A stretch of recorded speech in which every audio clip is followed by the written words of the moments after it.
I found out my wife was cheating because of a phone that wouldn't stop buzzing. 3 times in a row while she was upstairs. That's what broke me. Not the first buzz. Not the second. But the third one, like someone couldn't wait another second to talk to her. It was a Wednesday. I remember because Wednesdays were my early days at the consulting firm. I usually got home by 6 instead of 8. Rachel wasn't expecting me. The house was too clean. That should have been my first clue. Our Brooklyn brownstone smelled like vanilla candles and furniture polish. Every pillow on the couch was perfectly straight. The kitchen counters gleamed like nobody had touched them all day. Rachel only cleaned like this when something was wrong.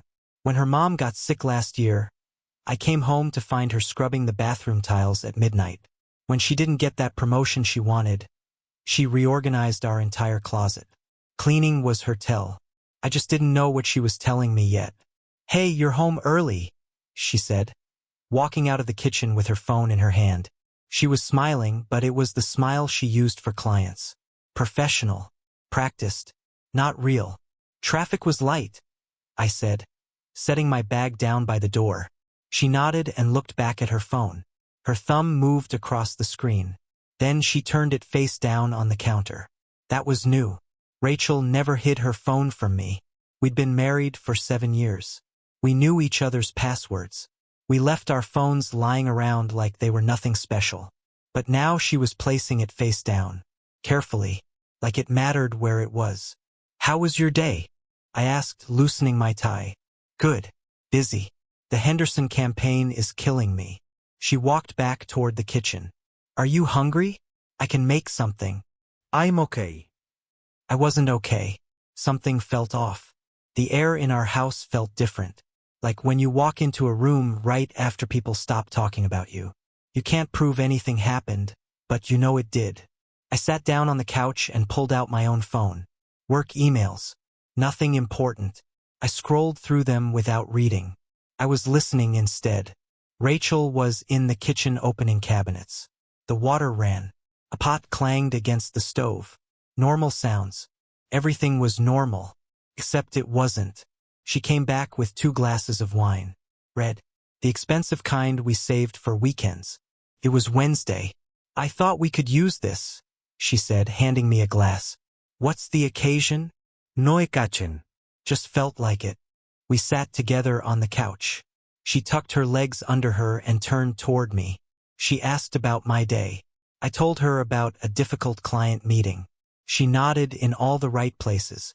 She asked follow-up questions. She was being the perfect wife. That's when I knew for sure something was wrong. Rachel was great at a lot of things, but she wasn't great at faking interest in my work stories. Usually she'd listen for a minute and then start checking her phone or mention something she needed to do. But tonight she was focused, attentive, trying too hard.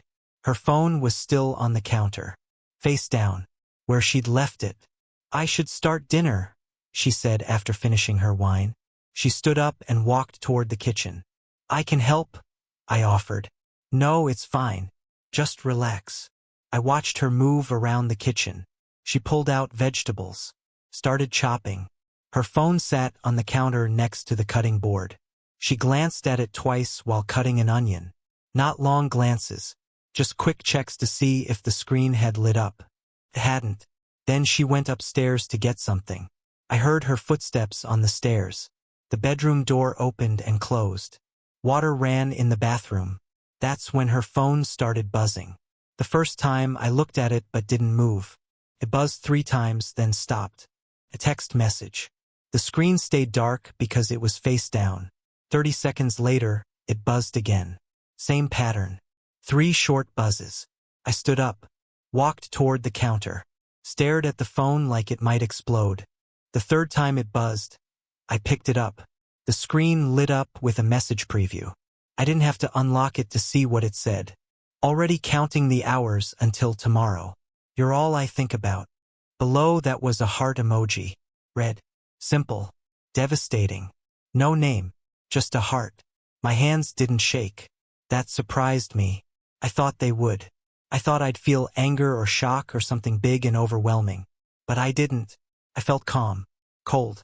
like my body already knew what my brain was still trying to process. I heard the water stop upstairs. Rachel would be coming back down any second. I placed the phone back on the counter, face down, exactly how she'd left it. My heart was pounding, but my breathing stayed steady. I walked back to the couch and sat down, picked up my wine glass, took a sip, tasted like nothing. Rachel came back downstairs. Her hair was different. She'd brushed it, put on lip gloss, for dinner at home, with me. She picked up her phone without looking at it and slipped it into her pocket. "So, about dinner," she started. "I'm not very hungry anymore," I said. She stopped, looked at me. "Are you feeling okay?" "Just tired. Long day. You should rest then. I'll make something light." I nodded. She went back to cooking. I sat there on our couch in our house, watching my wife chop vegetables and hum softly to herself. She seemed happy, lighter than she'd been in months. And I understood why now. Someone was making her happy. Someone who sent her messages with heart emojis. Someone she was counting hours to see again. I didn't say anything that night. I ate the pasta she made. I told her it was good. I helped clean up. We watched half an episode of a show we'd been following together. Then we went to bed. Rachel fell asleep quickly. She always did. I lay awake next to her, staring at the ceiling. Her phone was charging on her nightstand. It lit up twice more before midnight. I didn't look at the messages. I didn't need to. I already knew enough. The next morning, Rachel was cheerful at breakfast. She made coffee and toast. She kissed my cheek before leaving for work. She said she'd be home late. Client dinner. "With who?" I asked. "The Henderson team. I told you about it." She hadn't told me about it. "Right," I said. "Have fun." She smiled and left. I heard her car pull out of the driveway. Then I sat alone in our kitchen, drinking coffee that tasted like ash, and tried to figure out what to do next. I didn't cry. I didn't throw anything. I just sat there and felt the foundation of my life quietly crumble into something I didn't recognize anymore. I started noticing things I'd been too busy to see before. Small things that didn't matter on their own but together painted a picture I didn't want to look at. Rachel's schedule had changed about 4 months ago. She started having more evening meetings, more client dinners, more mornings when she left early and came home late. I didn't question it because her job was demanding. Marketing directors had unpredictable hours. I understood that, but now I was paying attention. That night she came home at 9:30. She said the client dinner ran long. She smelled like wine and something else. Cologne. Not mine. Not a scent I recognized. "How was it?" I asked from the couch. "Exhausting. They want to change the entire campaign direction." She dropped her purse on the counter, kicked off her heels. "I need a shower." She went upstairs without kissing me hello, without asking about my day, without making eye contact for more than a second. I heard the water running, heard her phone buzz from inside her purse. Once, twice, 3 times. I didn't look at it. Not because I respected her privacy, because I was afraid of what I'd find. The next morning I woke up to an empty bed. Rachel was already downstairs. I could hear her talking on the phone in the kitchen. Her voice was different, softer. She was laughing. I walked downstairs quietly, stood in the hallway where she couldn't see me. I know, she was saying. "Tonight's going to be difficult, but I'll figure it out. I always do." Pause. "You make everything worth it." Her voice when she said that last part made my stomach hurt. It was tender, warm, the way she used to talk to me when we first started dating. I walked into the kitchen. She jumped slightly and turned around. "Hey, I've got to go," she said into the phone. "Talk later."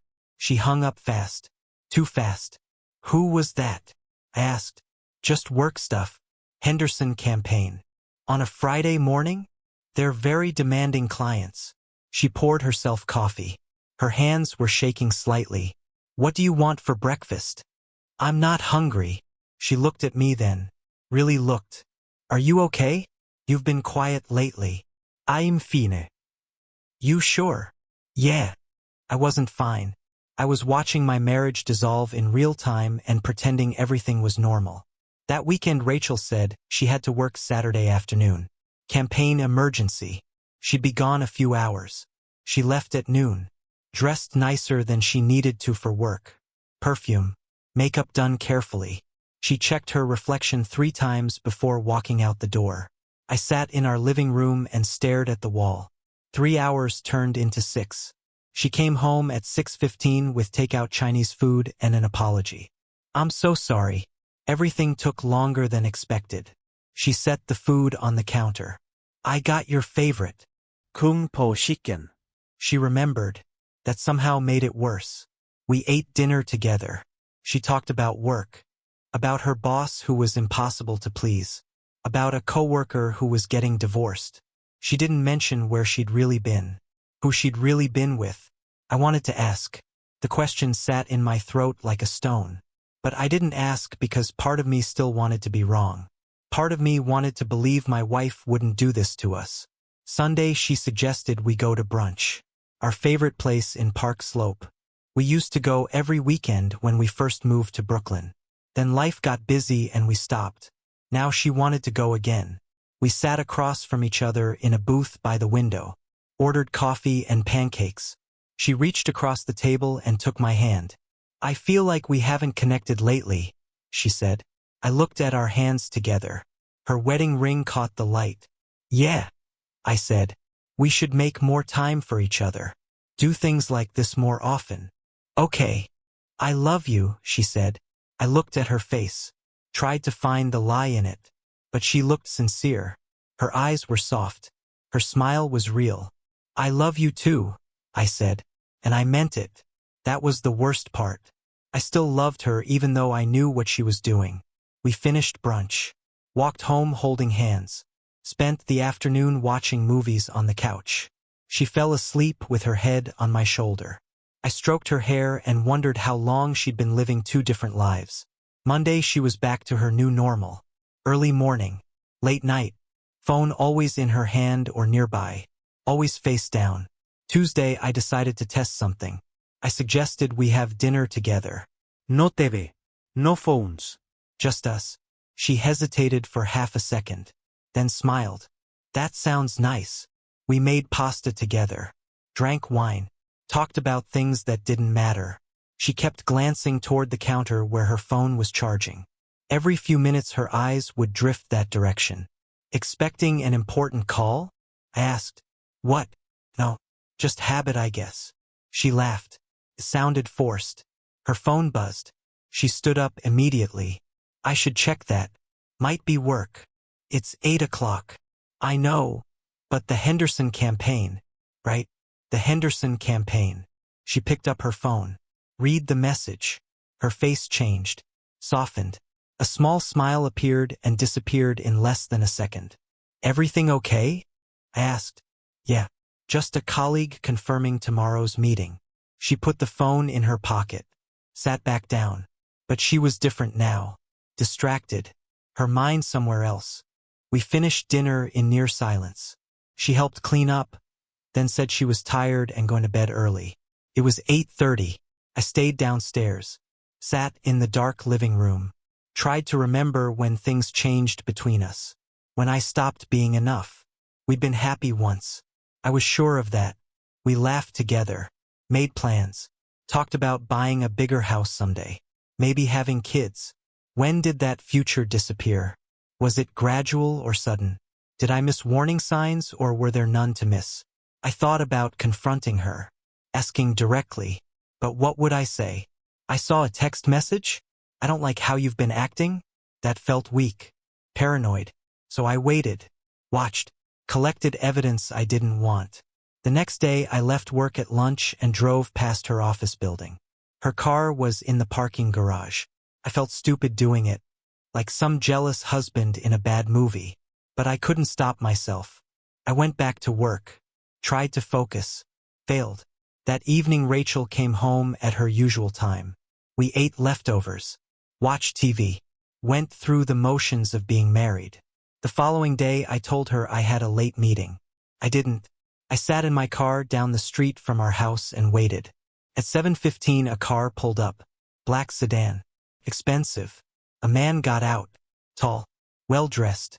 He walked up our front steps like he'd been there before. Rachel opened the door before he knocked. She was smiling. That smile. The real one. The one I hadn't seen directed at me in months. They didn't hug. Didn't kiss. Just talked for a minute on the doorstep. Then she shook her head. Looked around. Saw the street was empty. They went inside together. I sat in my car for 10 minutes. Then I drove around the block. Came back. Parked in my usual spot. When I walked in, Rachel was alone in the kitchen. Cooking. "Hey, you're home," she said brightly. "How was your meeting?" "Fine," I said. "Yours? What meeting? You said you had a work thing tonight." She looked confused. "No, I've been home since 6. Making dinner." She was lying to my face. Calmly. Easily. "Must have misheard," I said. That night I barely slept. Rachel curled up next to me like nothing was wrong. Like she hadn't just had another man in our house. In our home. I lay there in the dark and felt something inside me harden. Not anger yet. Something colder. Clearer. I was done pretending. Done waiting for her to confess. Done hoping I was wrong. Tomorrow I would decide what to do next.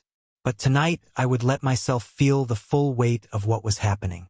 My wife was having an affair, and she expected me to be oblivious forever.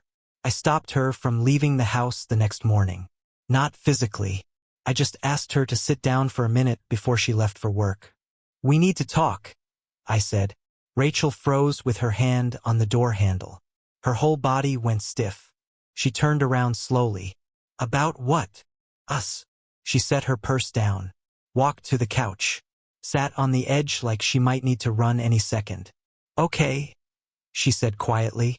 I sat across from her in the chair. Not next to her. That felt important somehow. Keeping distance. "How long has it been going on?" I asked. Her face went pale. "What are you talking about? Don't do that. Please don't insult me by pretending you don't know." She looked down at her hands. Her fingers twisted together. The wedding ring caught the light again. She still wore it every day. That detail bothered me more than it should have. "I saw the messages," I said. "I saw him come here last night." Her head snapped up. "You were watching the house? That's what you're worried about? That I saw you?" "No, I just—" She stopped. Took a breath. "I didn't mean for this to happen." "How long? Does it matter?" "Yes." She was quiet for a long time. Outside, a car drove past. Someone laughed on the street. Normal life continuing like nothing was breaking apart inside our house. 5 months, she finally said. 5 months. Almost half a year. While I was working late and coming home tired and trusting her completely. While we were making weekend plans and talking about our future. While I was being faithful. Who is he? His name is James. He works at the firm. Senior account manager. Do you love him? She didn't answer right away. That silence told me more than words could. I don't know, she said. It's complicated. Do you love me? Of course I do. Then why? She stood up. Started pacing. You're never here. You work 60 hours a week. When you are home, you're exhausted. We don't talk anymore. Not really. We just exist in the same space. So this is my fault? No. I'm not saying that. She stopped pacing. Looked at me with tears in her eyes. I'm lonely. I've been lonely for so long. And James pays attention to me. He listens. He makes me feel seen. I see you. Do you? When's the last time we had a real conversation? When's the last time you asked me about my day and actually listened to the answer? I thought about that. Tried to remember. Couldn't. That doesn't make what you did okay, I said. I know it doesn't. She sat back down. Covered her face with her hands. I'm sorry. I'm so sorry. It was a mistake. A mistake is forgetting to buy milk. A mistake is being late to dinner. This wasn't a mistake. You chose this. Every single time you saw him, every message you sent, every lie you told me. Those were choices. She was crying now. full tears running down her face. "What do you want me to say?" "I want you to tell me the truth. Did you sleep with him?" She nodded. Barely. Just a tiny movement of her head. Something in my chest cracked. I'd known. Of course I'd known. But hearing her confirm it made it real in a way it hadn't been before. "Where?" I asked. "Does that matter?" "Where?" "His apartment. A hotel once. Never here. I never brought him into our bed." Like that made it better. Like there was some moral line she hadn't crossed. "Are you still seeing him?" "I ended it. 2 days ago. After you started acting different. I knew you suspected something. So you only ended it because you got caught?" No. "I ended it because I realized what I was risking. Our marriage. Our life. Everything we built." I stood up. Walked to the window. Looked out at our street. Our neighborhood. The life we'd made here. "I gave you everything," I said. "I worked hard so we could have this house. This life. I was faithful. I was there. Maybe I worked too much, but I was trying to build something for us." "I know. And you threw it away for what? Tension? Excitement?" "It wasn't like that." I turned around. "Then what was it like?" She wiped her eyes. "I felt invisible. Like I was just part of your routine. Wake up, go to work, come home, watch TV, go to sleep. Over and over. We stopped being a couple and became roommates. So talk to me. Tell me you're unhappy. See a marriage counselor. Do anything except cheat. You're right. You're completely right. I should have talked to you. I should have done so many things differently." She stood up, walked toward me. "But I'm telling you now. I want to fix this. I want to fix us." "How?" "Therapy. I'll do whatever you want. I'll be completely honest. I'll cut off all contact with James. I'll change jobs if you want me to." She reached for my hand. Pulled away. "Please," she said. "Don't throw away 7 years because of 5 months of stupidity. We can get through this." I looked at her face. Really looked. She seemed desperate. Scared. Sorry. But I didn't feel anything. That scared me more than anger would have. I should have been furious. Should have been shouting. Instead I just felt empty. "I need time," I said. "How much time?" "I don't know." "Are you leaving?" "I don't know that either." I grabbed my keys and my wallet. Walked toward the door. "Where are you going?" she asked. "Out. I need to think." "When will you be back?" "Later." I left her standing in our living room crying. Got in my car and drove. I didn't have a destination. I just drove through Brooklyn, then into Manhattan, then back again. The city blurred past my windows. I thought about my parents. They'd been married 40 years. My dad worked construction. My mom was a nurse. They fought sometimes, but they stayed together. That's what people did. You worked through problems. You didn't give up. But they'd never dealt with this. At least not that I knew. I thought about my friends. Most were married. A few had gotten divorced. I remembered how people talked about them after. How the guy was bitter or the woman was cold. How someone always got blamed. I didn't want to be that story. The betrayed husband. The guy people felt sorry for. But I also didn't want to be the fool who stayed with a cheater. I stopped at a coffee shop in Park Slope. Sat in a corner with a cup I didn't drink. Watched couples come and go. Young ones holding hands. Older ones reading the newspaper together in comfortable silence.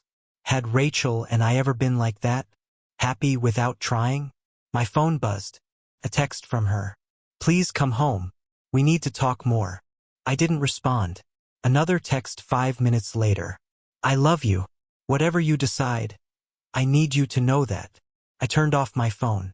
I sat there until the coffee shop closed. Then I drove to a hotel near the office. Checked in. Lay on a bed that smelled like cleaning products and stared at the ceiling. Tomorrow I would have to decide. Stay and try to forgive. Leave and start over. Both options felt impossible. Both felt like losing.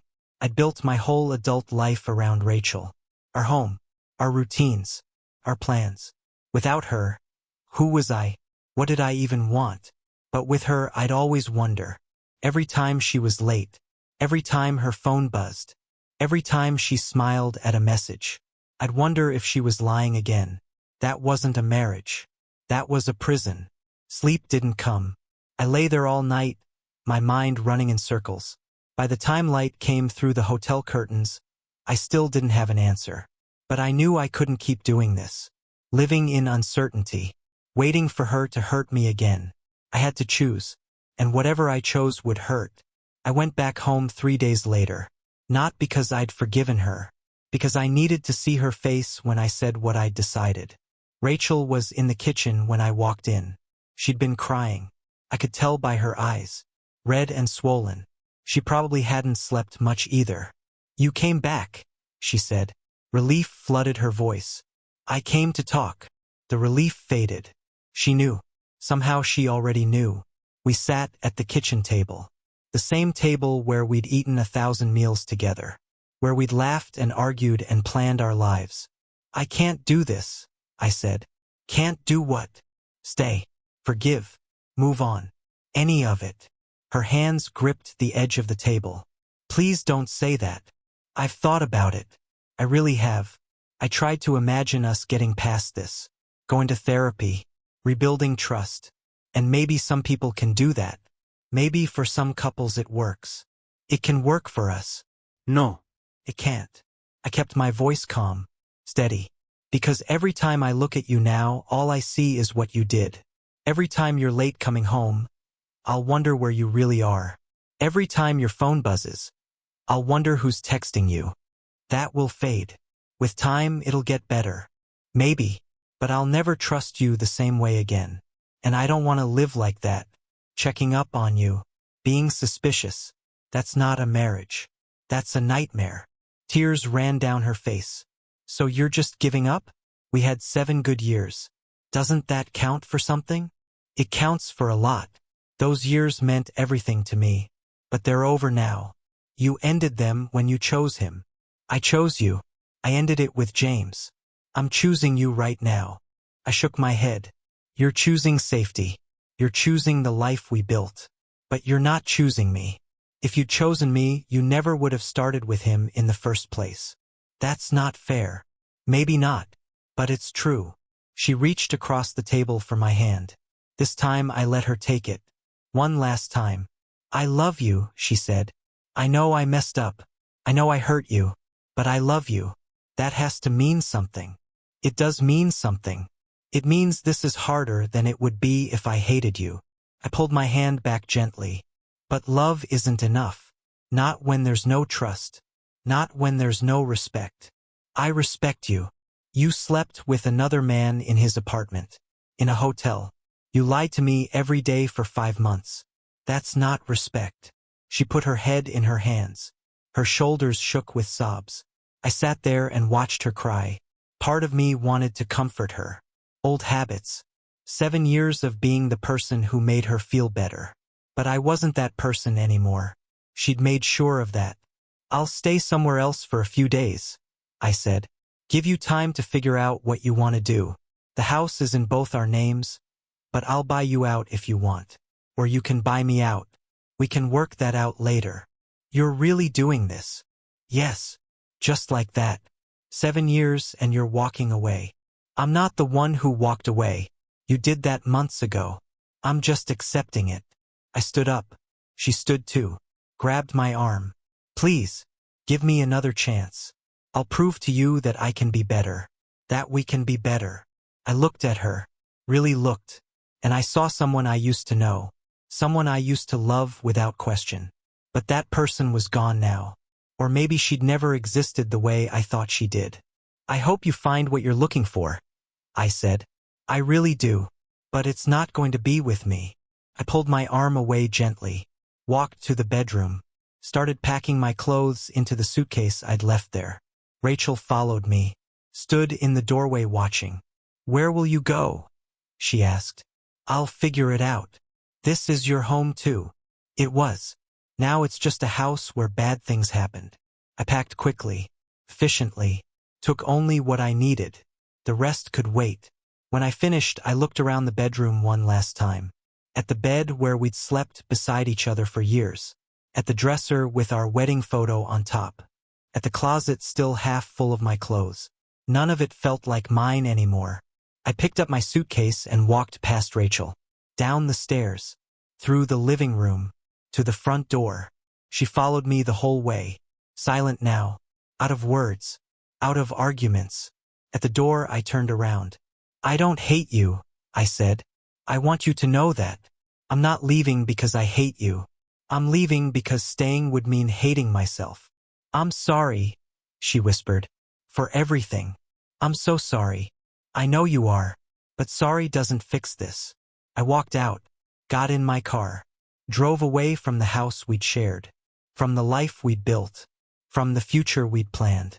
In my rearview mirror, I saw Rachel standing in the doorway, still crying, still watching me leave. I didn't look back again. 5 years later, I'm living in a smaller apartment in a quieter part of Brooklyn. No brownstone. No fancy kitchen.